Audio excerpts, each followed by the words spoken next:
네, 건전한 마음, 창의적인 시선, 미래를 이끌어 나갈 주인공들의 열띤 토론의 한마당입니다. 제6회 인천 고등학생 토론대회 본선 진행을 맡은 OBS 아나운서 유영선입니다.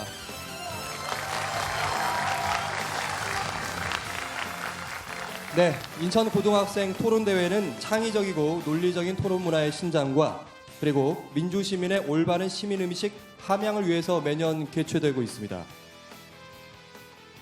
토론은 가장 민주적이면서 합리적인 의사소통 수단 혹은 과정이라고 우리가 보통 얘기를 하는데요.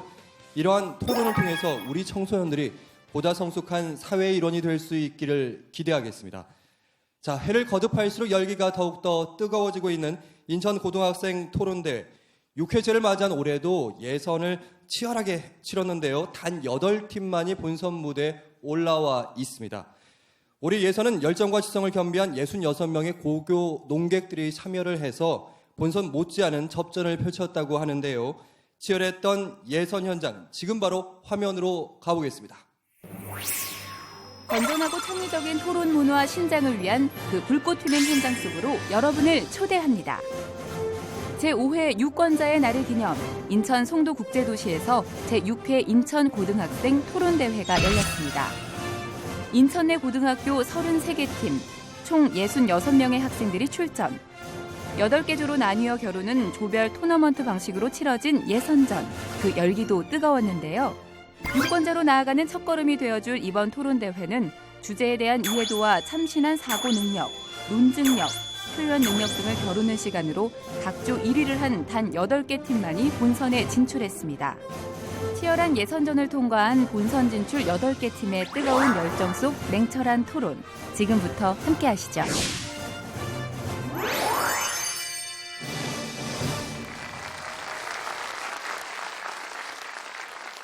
네, 고교 농객들의 열띤 예선 현장 함께 하셨는데요. 총 33개 팀이 참여를 했고요. 각 학교를 대표해서 참가했던 만큼 모두 다 발군의 실력이었습니다. 자, 오늘 본선에는 33개 팀 중에 단 8팀만이 올라와 있습니다. 치열한 예선을 거쳐 본선까지 올라온 8팀에게 먼저 축하와 격려의 박수 부탁드리겠습니다.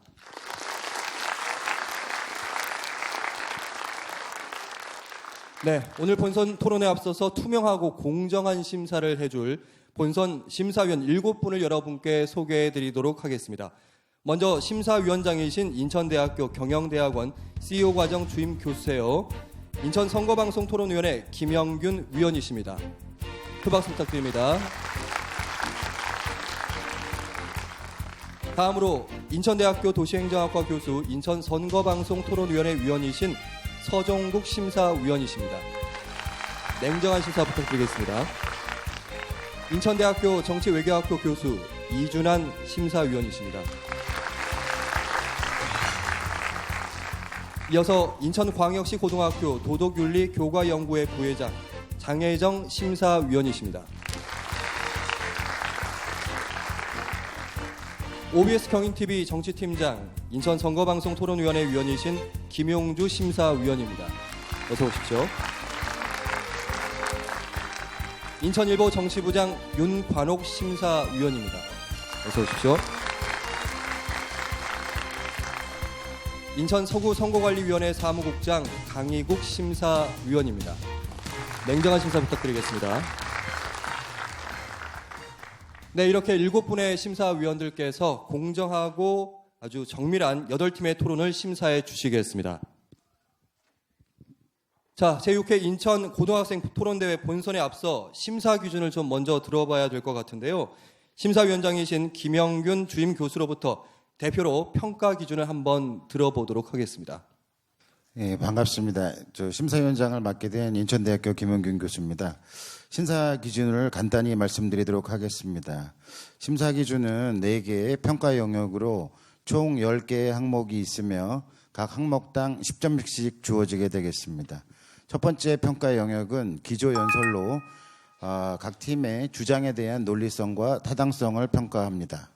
두 번째 평가 영역은 자유 토론으로서 4가지의 항목이 있는데 첫째는 논점 파악 및 내용 구성 능력, 둘째는 상대의 주장에 대한 논리적 반박, 셋째는 질문에 대한 이해력과 그에 대한 정확한 답변 능력, 넷째는 주장의 일관성을 평가합니다. 세 번째 평가 영역은 맺은말 부분으로 주장을 종합적으로 잘 정리하여 설득하였는가를 평가하게 됩니다. 마지막 평가 영역은 전달력, 토론 태도, 팀워크인데요. 여기에는 네 가지의 항목을 평가합니다. 첫째, 다양한 어휘나 문장 구사력. 둘째, 음성의 빠르기나 크기 등의 적절성. 셋째는 토론 예절. 마지막으로 팀원 간의 팀워크를 평가하게 됩니다. 예, 이상입니다. 네, 참가팀들의 심사 기준 들어봤습니다. 심사 기준을 듣다 보니까 하나하나 참 지켜나가기가 쉽지 않겠다는 생각이 들었는데요. 8개 팀 예선을 치열하게 통과한 만큼 기대해 보도록 하겠습니다. 다시 한번 심사위원분들의 날카로운 심사 부탁드리도록 하겠습니다.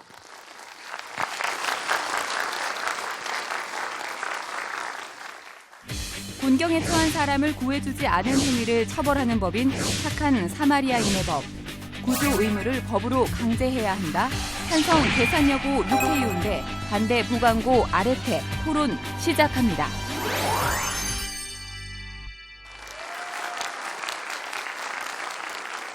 네, 오늘 첫 번째 토론 류케원과 아레테의 토론 주제는 구조 의무를 법으로 강제해야 한다입니다. 그럼 찬성팀의 기조 연설부터 들어보겠습니다. 찬석 측 기조연설 시작하도록 하겠습니다. 얼마 전 대전에서 택시기사분의 급작스러운 심장마비 증세로 인한 교통사고 하나가 있었습니다. 하지만 탑승하고 있던 승객들은 어떠한 구조 조치 없이 신고는커녕 귀중품만 훔친 채 그들의 골프 여행을 위해 떠났다고 합니다. 택시기사를 죽음으로 몰고 간 그들은 어떻게 보면 가해자가 아닐까라는 생각이 듭니다. 이후 국내에서도 착한 사마리안법을 제정하라는 목소리가 커지고 있으며 본조는 이에 찬성하는 바이며 이유는 다음과 같습니다. 첫째, 이기적인 사회인 현대사회의 그늘진 실상을 극복하자는 의미인 착한 사마리안법은 비인간화, 비윤리화된 사회와 법에 대한 새로운 윤리화를 의미하는 것입니다. 둘째, 현재 많은 나라에서 착한 사마리안법을 제정함으로써 좋은 효과를 보았으며 대내외적으로 그 필요성과 효과는 충분히 증명되었습니다. 셋째, 법으로 최소한의 사회적 윤리를 보호해 주어야 합니다. 인간성을 위배한 행위를 단지 윤리적인 문제로만 남겨두어서는 안 됩니다. 도덕적 의무도 이제 법이 보호해야 할 중요한 가치 중 하나로 유지해야 한다고 생각합니다. 이상입니다. 이번에는 반대팀의 기조 연설 듣겠습니다. 시작해 주세요. 반대 입론 시작하겠습니다. 최근 우리나라의 사회가 각박해지고 있는 것은 사실입니다. 하지만 저희는 법이 해결책이 되어줄 수도 없고 또 되어서도 안 된다고 생각하므로 구조를 의무화해야 한다는 주제에 대해 반대합니다. 첫 번째 이유는 법은 현 사회가 직면한 문제점에 근본적인 해결책이 되어주지 못합니다. 두 번째 이유는 구조의 의무화의 역설입니다. 구조의 의무화는 결과적으로 국민들이 사고를 외면하는 상황을 만들어낼 수도 있습니다. 저희 팀도 적극적 구조가 이루어져야 한다는 것에 대해서는 동의합니다. 하지만 법이라는 타율적인 구조의 의무화 이외에도 다른 근본적인 방안들이 존재하고 법의 효력도 미비할 가능성이 크므로 본 주제에 대해서 반대하는 바입니다. 이제 자유토론을 시작할 텐데요. 팀당 1회, 발언 시간은 2분을 넘을 수 없다는 점 잘 숙지해 주시기 바랍니다. 반대팀부터 이번에는 토론을 시작하겠습니다. 많은 나라에서 좋은 효과가 나타나고 있다라는 말씀을 해주셨는데 미국의 대표적으로 캘리포니아주에서 현재 이 착한 사마리안법을 시행하고 있습니다. 하지만 미국 캘리포니아주의 한 대학생들을 대상으로 한 설문조사에서 700명이 넘는 대학생들이 참여했는데 67%가 만약 자신이 타인에게 선한 도움을 주고도 그로 인하여 소송을 당할 가능성이 있다면 도움을 주지 않을 것이라고 답하였습니다. 그리고 마지막으로 이러한 법으로 제정하는 것은 취지에도 맞지 않는다라고 생각합니다. 인과관계를 근거로 민형사 책임을 묻는 것은 법리적으로만이 아닌 입법 취지에도 맞지 않는 것이라고 생각합니다. 먼저 입론에서 법이 도덕의 영역을 간섭해서 안 된다고 말씀을 하셨는데요. 그런 부분에 대해서 저희는 모든 문제를 도덕적으로 해결할 수 있다면 법 자체가 생길 이유는 없다고 생각을 합니다. 하지만 현대 사회는 그것에 대해 따라가지 못하고 있습니다. 그렇기 때문에 법은 날로 복잡해지고 있고 그 범위는 조금 더 넓어지고 있는 것입니다. 따라서 법으로 최소한의 사회적 윤리는 보호해 주어야 합니다.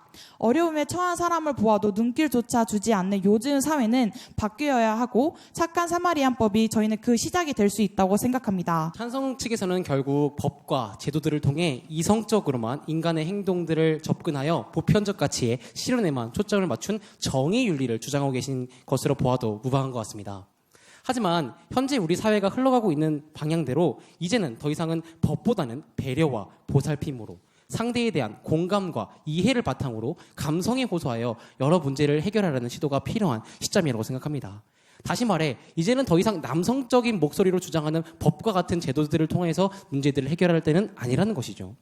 그렇다면 이런 시점에서 현 문제를 법을 통해 해결하라는 것은 근본적인 해결책이 될 수 없습니다.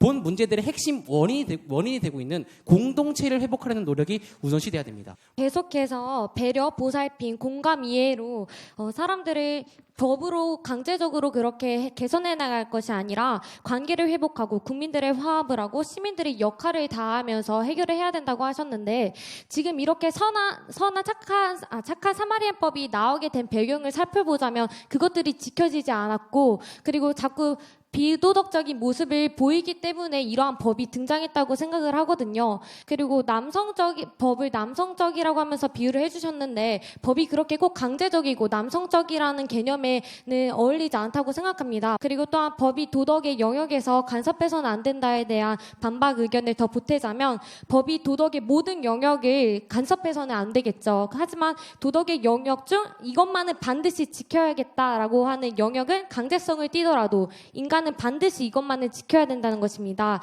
이것이 바로 법의 최소한의 도덕인데요.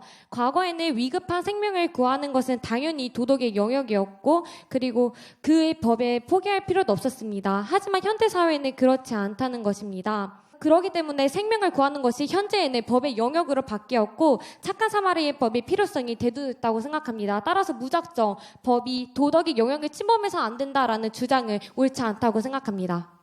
일단 말씀을 드리고 싶은 점은 일단 법에 대해서 지속적으로 이렇게 강조를 하고 계신데 저희는 굉장히 궁금한 게 있습니다. 일단 미국의 사례를 계속 들고 있는데 미국의 경우에는 이 선한 사마리안법을 가지고 처벌한 사례가 찾아볼 수 없을 정도로 발견되지 않고 있습니다. 또한 검사가 선한 사마리안법을 이용해서 사람을 기소했다라는 그 자료도 전혀 나타나지 않고 있습니다. 이러한 상황에서 봤을 때 이게 과연 처벌이 되는 것인가? 라는 점 일단 드리고 싶고요. 그리고 앞서 말씀드린 사람들이 이 법에 대해서 충분히 인지하지 못하고 있다라는 점도 강조하고 싶습니다. 저도 그럼 미국의 예를 들어보도록 하겠습니다. 미국에 28세 청년인 어떤 청년이 있었는데 그 청년은 한 여성을 도와주다가 그 청년은 죽음에 이르렀다고 합니다. 하지만 그 도움을 받은 그 여자는 그 청년의 그런 착한 마음씨를 본받아서 그런 페이스북 페이지를 열어서 이러한 착한 마음, 이런 선행을 본받자 이런 나비 효과를 내서 많은 사람들이 그 페이스북 페이지를 참여를 하면서 그런 좋은 나비 효과를 보고 있다고 합니다. 그럼 이러한 상황들을 보고서는 너무 악영향만 끼칠 수 있다고 보지 않고 오히려 좋은 나비 효과를 볼 수 있다고도 생각을 합니다. 이상입니다. 네, 이것으로 찬반팀의 열띤 자유토론이 모두 마무리가 되었습니다. 이제 찬성팀의 맺은 말을 들어보도록 하겠습니다.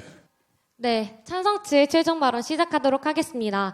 먼저 반대 측에서 저희 측에게 법을 계속 중요시하는 것 같다. 왜 꼭 근데 미국의 사례를 보면 처벌을 하는 사례가 별로 없다라고 말씀을 해주셨는데 착한 사마리아법이라는 것이 두 가지의 항목이 있습니다. 첫째는 방관자를 처벌하는 것이고 두 번째는 구조자를 면책을 해주는 것인데요. 저희는 꼭 방관자 처벌로만을 그거를 해야 된다고 생각하지 않습니다. 하지만 이렇게 여러 상황이 있는 것을 고려하고 택시 기사와 같은 사건이 일어났을 때 그런 사람들은 처벌할 수 있어야 되는 법이 있어야 된다는 거죠. 그리고 또한 우리가 더 잘 도와줄 수 있게 더 넓은 범위에서 확장을 해서 구조자를 면책시켜줄 수 있어야 된다는 것입니다. 네, 반대팀의 이제 맺은 말 들어보겠습니다. 네, 반대팀 맺은 말 시작하도록 하겠습니다. 저희 자료를 통해 미국에서의 사마리안 법의 인지도는 80년이 지난 지금도 매우 낮고 현재까지 구조에 있어서 피해를 입을까봐 하지 못한다는 의견이 많습니다. 또한 이러한 법은 너무나 애매하기 때문에 심리적인 요인, 다양한 요인들을 충분히 받아들이지 못할 것이라고 생각합니다. 개인주의를 넘어 이기주의화하고 있는 우리 현대사회, 우리 대한민국은 법은 흉악범죄들을 막기보다는 오히려 증가하게 만들고 있다라고 저희는 생각하고 있습니다. 더 교육을 통해 앞으로 구조의 중요성을 강조한다면 이는 충분히 교육만으로도 해결할 수 있을 것이라고 생각합니다. 선거 운동 기간 전에 특정 선거에서 특정 예비 후보자를 당선되게 하거나 되지 못하게 하기 위한 행위, 사전 선거 운동, 허용해야 한다. 찬성 인천 논현구 해안대, 반대 대인구 승승장구, 토론 시작합니다.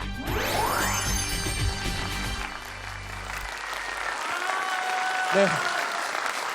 승승장구와 해안의 토론 주제는 사전 선거 운동을 허용해야 한다입니다. 그럼 찬성팀의 기조 연설부터 들어보도록 하겠습니다. 네, 저희는 선거운동 기간을 제한하는 사전선거운동 금지 조항에 대하여 반대하며 사전선거운동에 찬성합니다. 그 이유는 첫째, 사전선거운동은 그 법률 자체만 보아도 그것은 판단에 있어 모호성을 띈다는 점에서 문제점이 있기 때문입니다. 현재의 사전선거운동 금지 법안으로는 선거 기간 이전에 일어나는 정당 활동 및 의례적, 사교적 행위를 선거운동과 명백히 구별할 수 없다는 문제점이 있습니다.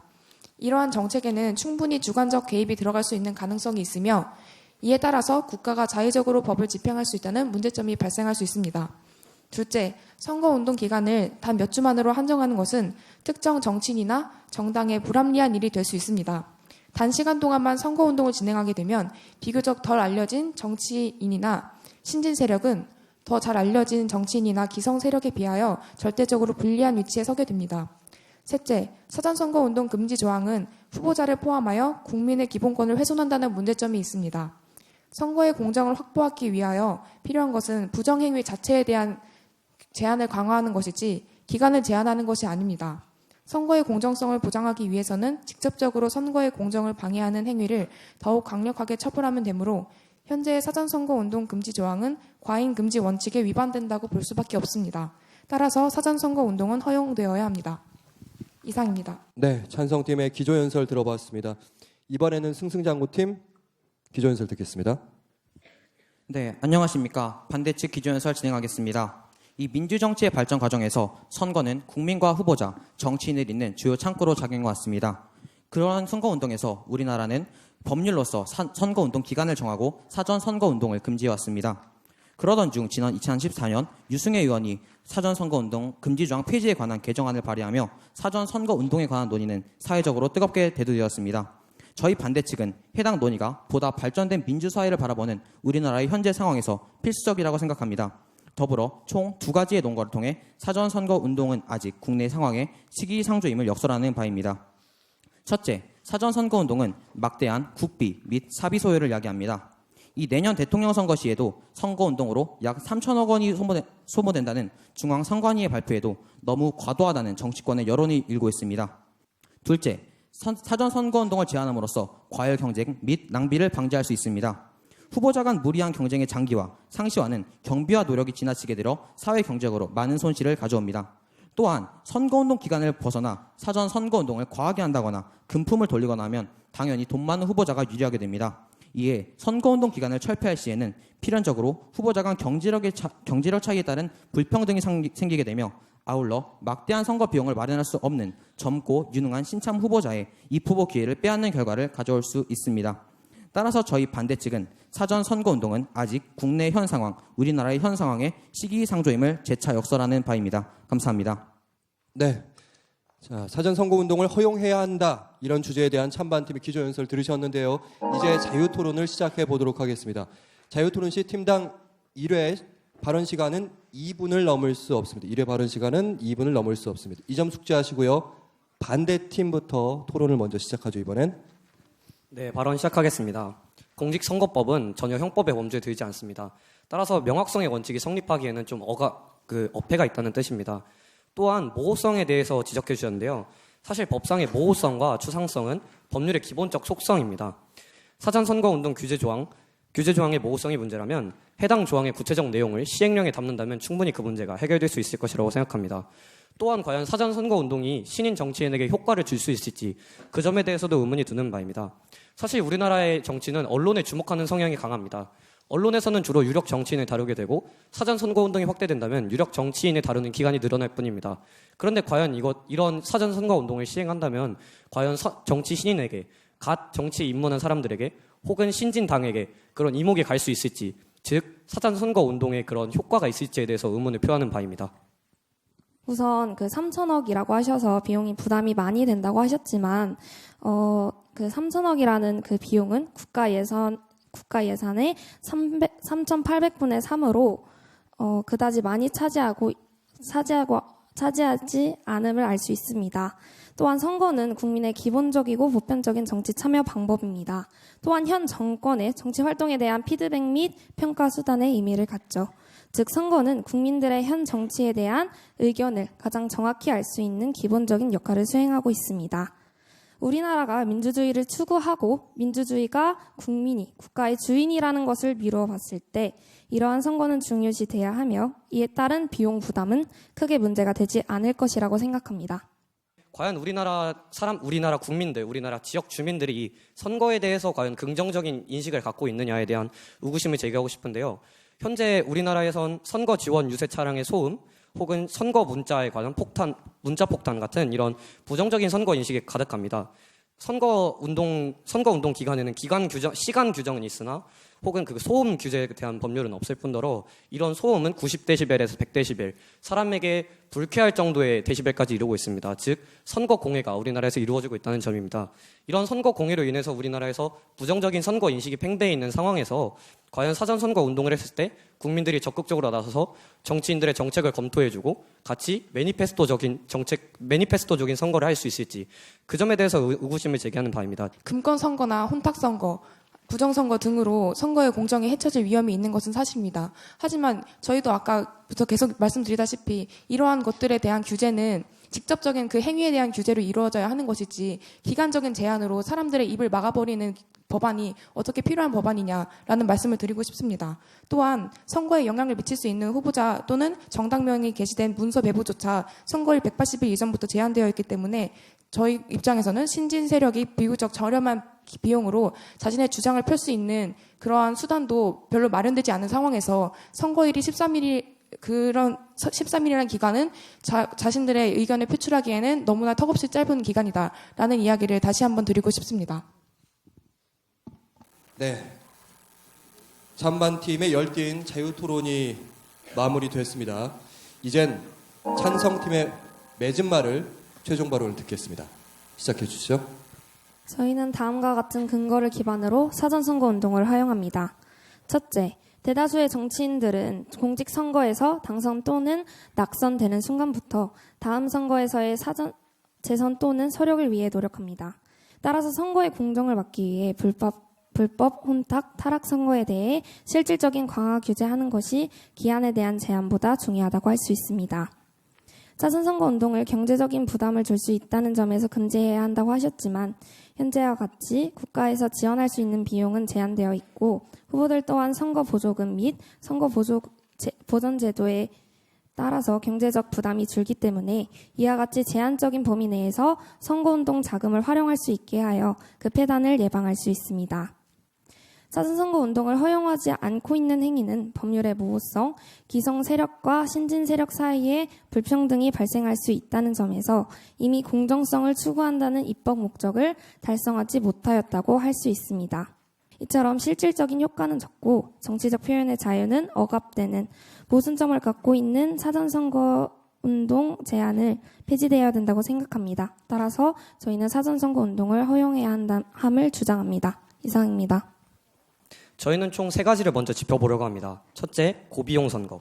둘째, 신인 정치인의 주목성. 셋째, 평등 선거의 면에서 주목하려고 하는데요. 첫째, 고비용 선거.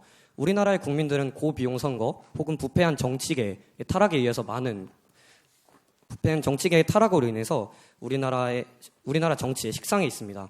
따라서 정치자금 투명화가 정착되고 난 다음에야 선거 운동 기간 폐지가 가능할 것임을 예측할 수 있습니다. 두 번째로는 신인 정치인의 주목입니다. 과연 사전선거 운동이 즉 사전선거 운동 허용으로 인해서 선거 운동 기간이 늘어난다고 해서 과연 그들에 대한 주목도가 늘어날 수 있겠느냐. 기간만 늘어난다고 해서 주목도가 늘어날 건 아닐 것입니다. 언론은 효율성을 추구하고 그들 또한 홍보성을 추구합니다. 그렇기 때문에 그들은 당연히 관심이 갈 만한 유력 정치인을 방송할 만한 것은 당연한 사실입니다. 셋째로 평등선거입니다. 선거 운동 기간을 늘려서 사전 선거 운동을 허용한다면 사전 선거 운동을 과하게 한다거나 금품을 돌리거나 하면 당연히 돈 많은 사람 우리나라에서 경제적으로 갑의 위치에 있는 사람이 유리할 수밖에 없습니다. 이런데 과연 우리나라가 선거 4대 원칙 중 하나인 평등 선거를 지킬 수 있겠느냐에 대한 의문점이 드는 것은 당연한 사실입니다. 이런 시기상조의 정책을 시행한다면 지금도 문제가 되고 있는 우리나라 정치계를 비롯한 전 사회에 혼란을 야기할 것입니다. 따라서 저희 반대 측은 사전 선거 운동을 허용해야 한다는 본 논제에 반대하는 바입니다. 이상 맺은 말 마치겠습니다.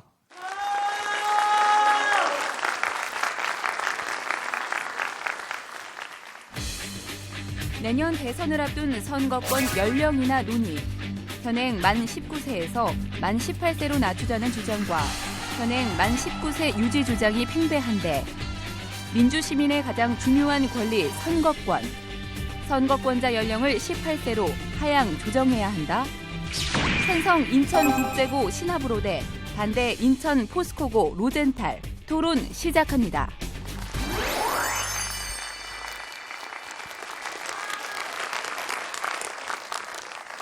네, 오늘 세 번째 토론 시나브로와 로젠탈의 토론 주제는 선거권자 연령을 만 18세로 하향 조정해야 한다입니다. 그럼 찬성팀의 기조연설부터 듣겠습니다. 네, 찬성 측 기조연설 시작하겠습니다. 세계 국가의 92.7%가 우리나라를 제외한 모든 OECD 회원국이 18세 이하를 선거 연령 하한으로 정하고 있습니다. 이러한 흐름을 바탕으로 세 가지 근거를 들어 선거권자 연령 하향 조정에 찬성합니다. 첫째, 청소년은 선거를 할 수 있을 만큼 성숙한 존재이므로 정치에 참여할 기회를 보장해야 합니다. 현대의 청소년들은 과거의 어른들보다 훨씬 많은 교육을 받고 있습니다. 이러한 교육 수준만으로도 청소년들은 정치적 판단을 할 수 있는 충분한 능력을 함유할 수 있다고 생각합니다. 둘째, 선거권 연령 하향 조정은 정치적 다양성을 확보해 다원주의 사회에 기여합니다. 만약 18세의 청소년이 선거권을 가지게 된다면 사회 문제 해결에 있어 특정 세대 중심의 편향된 시각에서 벗어나 다양한 관점을 취할 수 있을 것입니다. 셋째, 정치적 능력이 전제된다면 선거권은 최대한으로 부여하고 최소한으로 제한해야 합니다. 선거는 국민 주권 실현을 위한 가장 기본적인 수단이고 참정권은 민주주의 실현을 위한 가장 중요한 요건이기 때문입니다. 따라서 18세의 청소년에게 선거권을 주어 민주적 정당성을 확보해야 합니다. 이상으로 기조연설 마치겠습니다. 감사합니다. 네, 이번에는 반대팀의 기조연설 듣겠습니다. 네, 반대 측 기조연설 시작하도록 하겠습니다. 본 측은 선거권을 만 18세에게 부여하는 것은 아직 너무 성급하며 그에 대한 효과도 보장할 수 없다고 생각합니다. 한 가지 예를 들어보자면 만 19세의 투표율은 18대 대선을 기준으로도 전체의 1.7%밖에 되지 않으며 19대 총선을 기준으로도 평균 투표율에 미치지 못하는 그런 결과를 낳았습니다. 이렇게 만 19세의 투표율도 보장되지 않는 시대에서 만 18세에게 선거권을 부여하는 것은 아직 너무 성급한 결정이라고 생각합니다. 두 번째로 각종 SNS나 인터넷 사용률이 높아지면서 현재 청소년들은 무분별한 정보의 홍수 시대에서 살고 있습니다. 이런 청소년들은 편향되기도 쉽고 적은 노출로도 큰 영향을 받기 쉽습니다. 또한 진로의 고민이 활발하게 이루어지고 있을 이 시기에 후보자들의 정책을 꼼꼼하게 따져보고 그에 맞게 투표를 할 청소년들이 그런 시간적 여유가 있을까요? 마지막으로 선거권을 하향하게 된다면 청소년들이 미치는 영향은 2012년 대선을 기준으로 3%밖에 되지 않습니다. 하지만 이에 대한 비용은 약 30억가량이 더 들어가게 됩니다. 이렇게 따져보았을 때 이는 너무 비효율적인 판단이라고 생각되기에 이러한 주장을 바탕으로 본 측은 선거권 연령을 만 18세에게 부여해야 한다는 주제에 반대합니다. 이상입니다. 네, 고맙습니다. 반대팀의 기조연설까지 들으셨고요. 자, 이제 자유토론을 시작해 보도록 하겠습니다. 이번에도 역시 자유토론 시 팀당 1회 발언 시간은 2분을 넘을 수 없습니다. 이 점 숙지해 주시고요. 이번에는 반대팀부터 토론을 시작하겠습니다. 아까 입론 시작 전 OECD 국가에 대해서 말씀을 해주셨습니다. OECD 국가들 중 90% 정도가 만 18세에게 선거권을 주고 있다고 말씀을 해주셨는데요. 그렇다고 해서 다른 국가들을 무조건 따를 수 없다는 주장을 펼치고 싶습니다. 미국에서 만 18세는 대부분 고등학교를 졸업한 뒤로 입시를 위해 매진하는 우리와는 상황이 매우 다릅니다. 이처럼 우리 사회가 가진 사회 특수성을 충분히 고려하고 검토한 뒤에 바람직한 환경을 구축하는 것이 선행이 되어야 한다고 생각합니다. 반대 측 주장 잘 들었습니다. 저희가 다른 나라의 예시를 언급한 것은 선거권에 대한 세계적 흐름을 제시한 것이고 세계적으로 18세의 청소년들의 판단 능력이 인정받고 있다는 점을 말씀드린 것이지 그것만을 근거로 선거권자 연령 하향 조정에 찬성하는 것은 아님을 말씀드리고 싶습니다. 청소년의 투표율이 3%밖에 되지 않기 때문에 이것이 비효율적이라고 말씀해 주셨는데 이번 20대 총선에서 인천 부평구 갑에 당선된 후보는 겨우 26표 차이로 당선되었습니다. 이렇게 한 표 차이로도 선거의 당락이 결정되는 시점에서 청소년의 투표는 매우 큰 영향력을 발휘할 수 있다고 생각합니다. 문제는 그에 대한 비용이 너무나도 크기 때문에 이가 너무 비효율적이라는 것입니다. 그리고 한 가지 더 말씀드리겠습니다. 일본의 경우에도 고령화를 예로 들면서 이제 선거권을 18세로 이제 낮추었습니다. 하지만 이에 대한 전체 투표율 평균은 56%였지만 이에 대한 18세 투표율은 38%밖에 되지 않는 이런 저조한 상황을 나타냈습니다. 이에 대해서는 어떻게 생각하십니까? 네, 청소년이 낮은 투표율을 가질 수 있다는 것은 청소년만의 문제가 아니라 10대, 20대, 30대 등 다양한 연령층에서 당연하게 나타나고 있는 문제라고 다시 한번 말씀드리고 싶습니다. 뿐만 아니라 3%밖에 안 되는 유권자라고 말씀해 주셨는데요. 우리나라에서 3%는 120만 표를 의미합니다. 지난 대선을 봤을 때 17대 대선의 1위 후보와 2위 후보와의 그 격차는 100만 표조차 되지 않았습니다. 대선 후보를 바꿀 수 있을 만큼의 영향력을 가지고 있는 이 청소년의 유권자를 단순히 비용만의 문제로 이 선거권을 제한하는 것은 정당하지 않다고 생각됩니다. 요즘 청소년들은 현대 대한민국의 입시지옥이라는 사회에서 살아가고 있습니다. 이런 시간에 정치에 대해서 더 생각하고 알아볼 시간이 사회를 경험하고 있는 그런 사회인과는 다르다고 말씀드리고 싶고요. 그리고 청소년이 공부를 하는 그런 교육의 장에 정치의 물결을 주입하는 것 자체가 약간의 문제가 있다고 생각합니다. 시간이 부족한 건 맞습니다. 그러나 시간이 부족하다는 것은 단순히 청소년만의 문제가 아니라 이 시대를 살아가고 있는 모두의 문제이기도 합니다.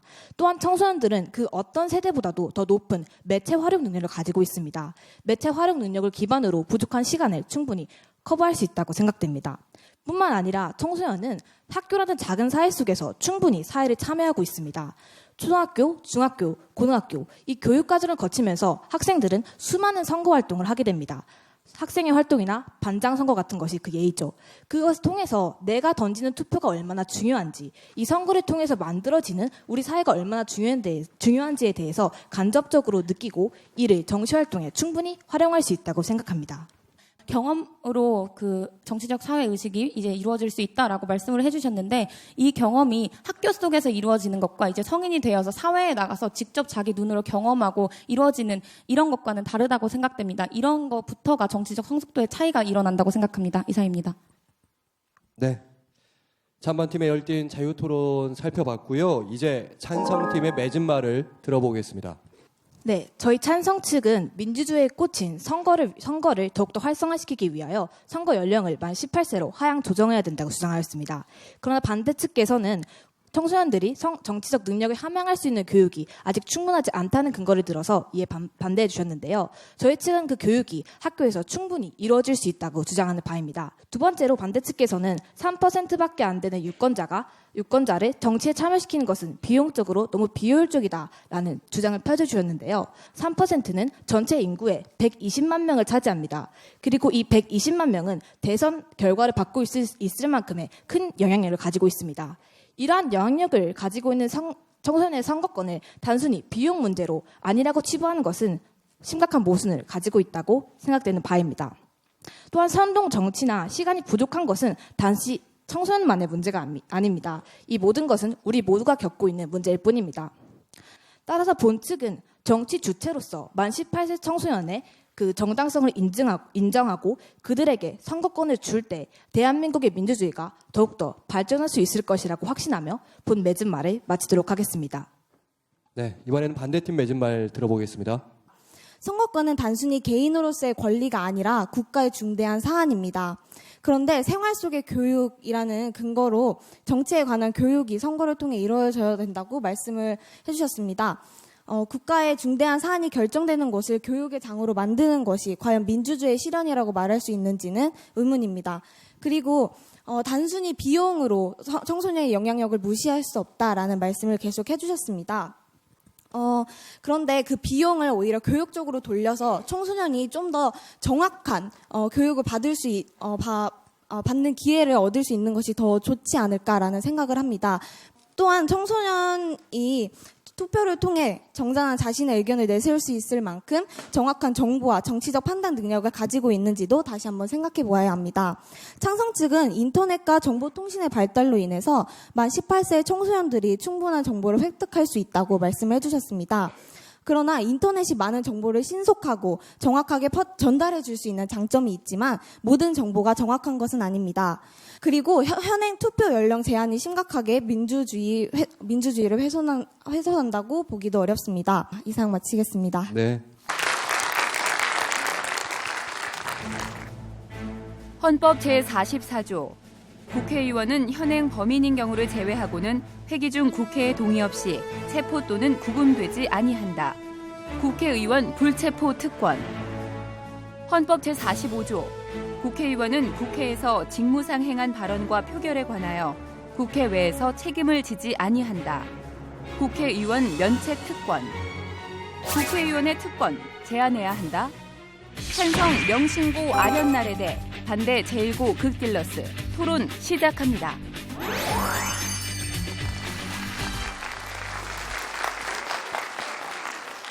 네, 오늘 마지막 토론 아련나래와 극딜러스의 토론 주제는 국회의원의 특권, 그러니까 불체포와 면책 특권을 제한해야 한다입니다.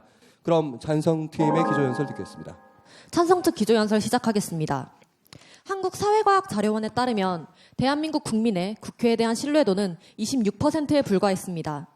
이러한 상황에서 국회의원의 부정부패에 대한 국민의 비난과 국회의원의 불체포 특권이 서로 충돌하며 국민적 불신감이 더욱 커지고 있습니다. 대한민국이 올바른 민주주의 국가로 나아가기 위해서는 국회에 대한 국민의 신뢰도가 필수 불가결합니다. 따라서 국회의원의 개인적 비리에 대해서는 불체포 특권을 제한해야 한다고 주장합니다.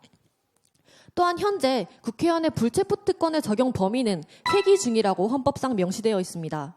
그러나 이 기간은 정기회의 경우에는 최대 100일, 임시회는 30일로 실질적으로 회의가 진행되지 않는 휴회 기간을 포함하고 있습니다. 따라서 회기 중이 아니라 회의 중으로 불체포 특권의 적용 범위를 제한해야 한다고 주장합니다. 또한 면책 특권의 경우에는 그 남용의 가능성이 가장 큰 특권입니다. 단순한 명예훼손이나 폭로성 허위 발언 등에도 면책 특권이 적용되는 등 국회의원의 정치적 이해관계, 헌법적인 권리가 이용되고 있는 것입니다. 이는 헌법 제46조에 명시되어 있는 국회의원의 지위남용 금지의 의무와도 충돌합니다. 따라서 의제와 관련되지 않은 명예훼손에 대해서는 면책 특권을 제한해야 한다고 주장합니다. 네, 찬성팀의 기조연설 들었습니다. 계속해서 반대팀의 기조연설 듣겠습니다. 지금까지 국회의원들이 업무 수행을 원활하게 하기 위한 특권을 사용하면서 여러 문제가 발생되었다는 것은 사실입니다. 하지만 특권의 사용에 따른 역기능보다는 순기능이 더 크기 때문에 국회의원들의 특권이 제한되는 일은 있어서는 안 됩니다. 그 근거는 첫째, 면책 특권과 불체포 특권은 성권 분립을 유지하기 위한 아주 중요한 장치이기 때문입니다. 둘째, 과거에는 면책 특권과 불체포 특권이 국회의 독립성을 보장하기 위해서 꼭 필요한 존재였습니다. 현재 또한 그렇고요. 그럼 만약에 면책 특권과 불체포 특권이 없다면 다수당과 소수당 간의 기능적 권력 분립이 되지 않아서 정적 탄압의 수단으로 악용되어 국회 내의 권력이 한쪽으로 쏠리는 문제가 발생할 것입니다. 셋째, 불체포 특권과 면책 특권은 국회에서 국회의원들의 자유로운 의사표현을 가능하게 해주는 장치이기 때문입니다. 국회의원의 특권의 제한은 국회의원들의 소극적인 의사표현을 이어져 국회의 기능을 마비시킬 것입니다. 저희는 이러한 세 가지 이유를 들어서 국회의원의 특권을 제한하면 안 된다고 주장합니다. 네, 국회의원의 특권을 제한해야 한다는 주제로 찬반팀의 기조연설 들었습니다. 이제부터는 자유토론을 시작할 텐데요. 자유토론 역시 팀당 1회 발언 시간 2분으로 제한되어 있습니다. 숙지하시고요. 반대팀부터 토론 시작하겠습니다. 찬성 측의 주장에서 국회의원은 국민들의 대표일 뿐 특권을 누려서는 안 되는 존재다라고 주장해 주셨는데요. 현행의 헌법전에는 그 어디에도 국회의원이 가진 불체포 특권과 면책 특권에 대해서 특권이라고 명시하지 않고 있습니다. 그냥 이것들은 직업 활동을 수월하게 해줄 권리일 뿐 특권이라고 제시되어 있지 않은 것입니다. 이에 대해서 어떻게 생각하십니까? 네, 우선은 첫 번째 입론에서 말하셨듯이 삼권 분립이 입법부의 원활한 경제기관으로서의 역할을 위해 필요하다고 하셨는데요. 미국 연방 대법원은 삼권 분립의 원칙에 따라 면책 특권을 인정할 수 없다는 판결을 내렸습니다. 의회가 어떤 상황에서도 적용되는 면책 특권으로서 행정부와 사법부보다 우위를 점할 수 없다는 점입니다. 반대 측에서는 삼권 분립이라는 근거로 면책 특권을 제한하면 안 된다고 주장하지만 그 면책 특권이 국회의원 개인을 행정부와 사법부보다 상위의 존재로 간주함으로써 삼권 분립을 오히려 해치고 있는 것입니다. 현재처럼 입법부의 권력이 행정부보다 결코 작지 않은 상황에서 국회의원 특권을 제한하는 것이 삼권 분립을 오히려 원활하게 작동하게 하는 결정적 요소입니다. 또한 세 번째 입론의 의견에서 자유로운 의사표현이 제도적 의의를 보장하기 위해서라고 말씀해 주셨는데요. 우선은 불체포 특권을 예로 들면은 실제로 불체포 특권의 유래는 영국의 권리장전부터 시작되었습니다. 하지만 미국의 헌법에서 명문화되면서 세계적으로 퍼지면서 현재 미국과 영국에서는 불체포 특권이 거의 유명무실한 상태입니다. 형사상 범죄에 대해서는 이 특권이 인정되지 않는 것입니다. 따라서 우리나라도 마찬가지로 시대의 변화를 반영해야 한다고 생각합니다. 이상입니다. 우리나라의 정치 체제를, 이런 민감한 정치 체제를 외국의 정치 체제와 비교하면서 이렇게 비교를 하는 것은 저는 오히려 맞지 않다고 저는 생각을 합니다. 그 두 특권이 과잉보호로 작용할 수 있는 가장 가능성이 많은 특권이기 때문입니다. 국회의원을 보호하기 위한 특권이라는 것은 행정부와 사법부에 대한 것이어야 하며 국민들에 대한 특권으로서의 의미는 최소한에 그쳐야 합니다. 그렇지 않으면 국회의원들은 특권적 지위를 가진 존재가 되면서 그로부터 권력 남용이 일어날 수밖에 없는 것입니다. 의회와 행정부의 관계가 긴밀한 현 상황에서 불체포 특권이 오히려 의원을 과잉보호하게 되고 형사사법만의 기능을 저하하게 하는 결과를 낳게 됩니다. 지금은 그 면책 특권이 국회의원을 보호하기보다는 그들을 행정부와 사법부보다 상위의 존재로 간주하고 있습니다. 현재처럼 입법부의 권력이 행정부보다 결코 작지 않은 상황에서 국회의원의 특권을 그대로 유지하는 것은 지나친 과잉보호에 불과하다고 생각하기 때문에 두 특권에 대해서 제안하자고 하는 바입니다. 자, 지금까지 찬반팀의 열띤 토론이 펼쳐졌는데요. 이제부터 찬성팀의 맺은 말 들어보도록 하겠습니다. 찬성 측 최종 발언 시작하겠습니다. 반대 측에서는 국회의원의 특권이 주어지기까지의 과거 역사적 맥락과 그 이의를 살펴보아서 국회의원의 특권을 제한하면 안 된다고 주장하지만 지나간 과거를 지나치게 중시하는 과거 지향적인 태도는 오히려 현재의 발전 가능성을 저해시킵니다. 법과 제도라는 것은 단순히 사회 질서를 유지시키기 위해서 사회 구성원들이 만들어낸 것에 불과합니다. 결국 사회가 변하면 법과 제도 또한 변화해야 한다는 것입니다. 또한 법의 제정과 실행에 있어서 사회 구성원들의 암묵적 동의는 필수 불가결한데 현재 국민들의 국회의원의 특권에 대한 반발은 곧 그 사회 구성원들의 동의가 이루어지지 않았다는 사실을 증명하고 있습니다. 과거의 법을 변화된 현재에도 그대로 적용시키는 것은 단순한 시대착오적인 오류에 불과합니다. 오히려 정치적 권력이나 부의 여부에 따른 차별의 문제가 더 심각한 사회적 문제가 되고 있는 현 상황에서 국회의원의 특권과 그를 무분별하게 남용하는 국회의원의 모습은 오히려 국민의 불신감을 더욱 악화시키는 요인이 작용하고 있습니다. 앞서 입론에서도 언급했다시피 국회에 대한 국민의 신뢰는 민주주의 발전에 있어서 필수 불가결적인 요소이며 이를 방해하는 국회의원의 특권을 제한하지 않고 그대로 유지하는 것은 오히려 그 본래적 의의인 국민 주권과 민주주의를 훼손하는 행위에 불과합니다. 따라서 국회의원의 특권을 제한해야 한다고 주장합니다. 이상입니다.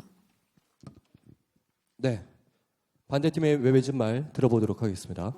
면책 특권이라는 국회의원의 특권이 그들의 의사표현의 자유를 보장하며 업무 수행을 원활히 하도록 도운 것입니다. 이처럼 국회의원의 특권은 필요하며 제한해서는 안 됩니다. 저희의 주장은 첫째, 면책 특권과 불체포 특권은 삼권 분립을 유지하기 위한 중요한 장치이다. 둘째, 군소당의 비판적 대안 제시적 기능을 통해 기능적 권력 통제의 메커니즘을 작동시키기 위한 방안이다. 셋째, 이 특권들은 국회에서 국회의원들의 자유로운 의사표현을 가능하게 해준다였습니다. 끝으로 옛말에 교각사로라는 말이 있습니다. 솥불을 빼려다가 소를 죽이게 된다는 말입니다. 더 이상 여론의 기대를 등에 업은 포퓰리즘적인 결단으로 솥불을 빼려다가 우리나라 국회, 더 나아가 민주주의 체제를 마비시키는 일이 생겨서는 안 될 것입니다. 이상으로 반대 측 맺은 말 마치겠습니다. 감사합니다.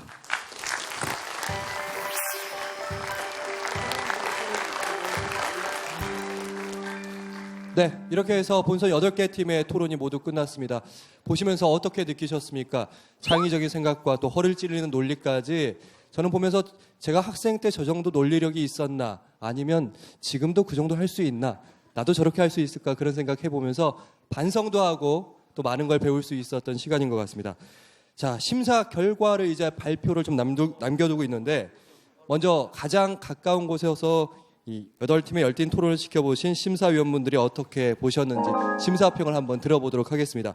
예, 장시간 그 네 조의 팀들이 그 열띤 토론을 하여 주셨습니다. 근데 찬성과 반대 의견을 택했을 때 얼마나 이제 능수능란하게 그것을 그 의견을 펼치고 논리적으로 얘기를 하는가를 보면서 제가 이제 4회, 5회, 6회 이제 3년째 토론대회 이제 심사위원으로 참여를 하고 있는데요. 나날이 그 우리 학생들의 그 논리력이라든가 또는 이제 토론하는 그 커뮤니케이션 스킬이 나날이 향상되고 있는 것을 느꼈습니다. 한 가지 조금 그 아쉬운 게 있다면 원래 예선을 치열하게 이제 치르고 올라왔기 때문에 다들 그 본인의 생각을 표현할 수 있는 충분한 능력이 있었을 텐데 TV 촬영이라는 이런 특수한 상황을 조금 그 뭐 연습하는 과정이라고 할까 이럴 때 조금 그 카메라를 켜놓고 한다든가 하는 부분을 통해서 좀 더 훈련을 한다면 더욱더 그 자신의 생각을 그 원활하게 그 할 수 있는 그런 능력들이 배양될 것 같습니다. 이로써 간단하게나마 그 총평에 가름하겠습니다. 감사합니다. 네, 감사합니다. 자, 승패를 떠나 정정당당하게 열띤 토론을 펼쳐준 우리 학생들, 여러분 어때요? 대견하죠? 네, 그렇습니다. 자, 열심히 임해준 우리 학생들을 격려하기 위해서 오신 분이 계신데요. 인천광역시 선거관리위원회 조장현 상임위원님을 무대로 잠시 모셔보도록 하겠습니다. 큰 박수로 환영해 주시기 바랍니다. 이 열띤 토론을 펼쳐준 팀들에게 해주고 싶은 말씀 있으실 것 같아요. 아까 진행자께서도 뭐 얘기를 하시던데 내가 여기 세워놓으면 내가 저만큼 할 수 있을까 하는 생각이 들 정도로 열심히들 해줬고 한편 대견하고 기특하고 고생들 많았습니다. 저희들이 이제 대학생 토론회를 중앙선관위 주최로 하는데 여기 이 경험을 바탕으로 해서 나중에 대학생이 되면 대학생 토론회도 한번 도전해봤으면 하는 것을 권하고 싶습니다. 네, 꼭 한번 도전해달라는 말씀이셨습니다. 자, 말씀해주신 조장현 상임위원님 다시 한번 여러분 큰 박수 부탁드립니다. 과연 어느 팀이 대상 영광을 차지할지 제 마음도 떨리는데요. 긴말하지 않겠습니다.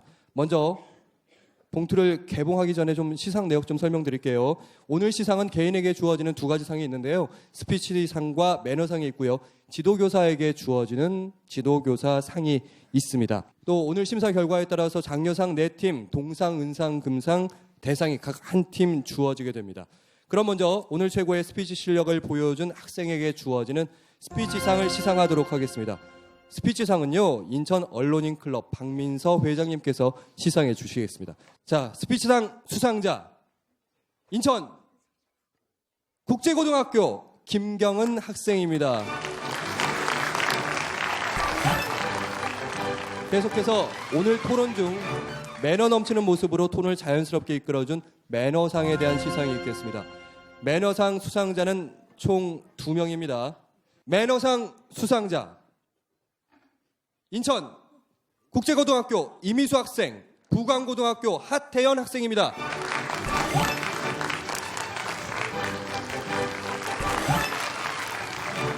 자, 계속해서 장려상 시상을 하도록 하겠습니다. 장려상은요, 총 4팀인데요. 아주 떨리는 순간이죠. 발표하겠습니다. 제1고등학교 극딜러스, 인천 논현고등학교 해안팀, 계산여고의 류케이원, 대인고등학교 승승장구팀입니다. 여러분 큰 박수 부탁드립니다. 네, 먼저 첫 번째 팀부터 시상하도록 하겠습니다. 받아주시고요. 축하드립니다. 자, 논현고등학교, 계산여고, 제1고등학교죠. 계속해서 동상 시상 한번 해보도록 하겠습니다. 동상 수상팀 발표하겠습니다. 명신 여자고등학교 아련 나래팀입니다.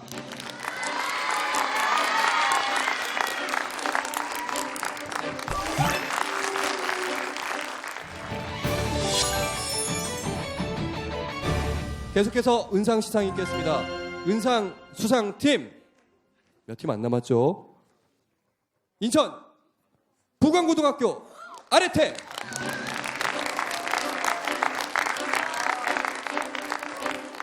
은상 수상팀에게는 인천광역시 선거관리위원회 위원장상과 30만 원의 장학금을 드립니다.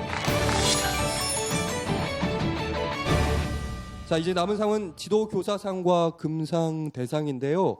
지도교사상은 금상과 대상팀의 지도교사에게 지어주는 상입니다. 먼저 지도교사상 시상부터 하겠습니다. 인천 국제고등학교 시나보르팀의 임정환 선생님, 인천 포스코 고등학교의 로젠탈팀의 김진아 선생님 큰 박수로 환영하겠습니다. 다시 한번 축하드립니다. 인천 국제고등학교 시나보르팀의 임정환 선생님, 그리고 인천 포스코 고등학교 로젠탈 김진아 선생님 대리수상하도록 하겠습니다. 다시 한번 축하드립니다. 자, 이제 금상과 대상 발표만을 남겨두고 있습니다. 과연 어느 팀이 대상의 영광을 차지하게 될지. 두 팀 남았죠? 제6회 인천 고등학생 토론대회 대상